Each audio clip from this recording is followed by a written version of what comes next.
Men umraga borishni faqat orzu qilardim. Chunki yuragimda bu ne'mat faqat boylarga, vaqti va tanishi bor odamlarga nasib qiladi deb o'ylardim. Men kambag'al edim. Pulim yo'q, orqamda suyanchiq yo'q. Umri mashaqqatda, mehnatda, farzandlarim uchun sadoqat bilan o'tgan. Makkani faqat suratda ko'rganman, ammo har gal Ka'ba rasmini ko'rsam, yuragim ichkaridan yig'lardi.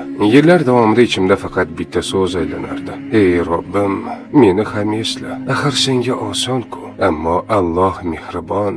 Uning rahmati orzudan ham tez yetadi va ba'zan bu rahmat kutilmagan eshiklardan kirib keladi." Har tong qizim yostig'ini quchoqlab duo qilardi: "Ey Alloh, dadamni Makkaga olib bor. U biz uchun borini sarflaydi, o'qitaman, katta qilaman deb o'zini unutdi. U orzu qiladi, lekin hech kimga aytmaydi. Faqat senga aytgan. Ey Robbim." Men jim edim, ammo ichimda ko'z yoshlarim sukutda oqardi. Bir kuni yuragimda qandaydir ichki chaqiriq uyg'ondi. Bor pulimni cho'ntagimga solib, ko'chamiz boshidagi umra firmasi tomon yo'l oldim. Na tanishim bor, na kafolat. Faqat bitta e'tiqodim bor edi: Alloh o'z yo'lini o'zi oson qiladi. O'zimga dedim: boraman, borimni beraman. Qolganini Allohga tavakkul qilaman. Qadamlarim og'ir, yuragim esa betoqat edi. Lekin niyatim yengil edi. Alloh mehmoni bo'lishni chin dildan istardim. Ofis eshigini ochdim. Yuragim qattiq urardi. Ichkariga kirib navbat kutdim. Navbat menga yetdi. Bor pulimni uzatmoqchi bo'ldim, ammo xodim tabassum bilan menga qaradi va dedi: "Tabriklaymiz. Siz bizning mingchi mijozimizsiz.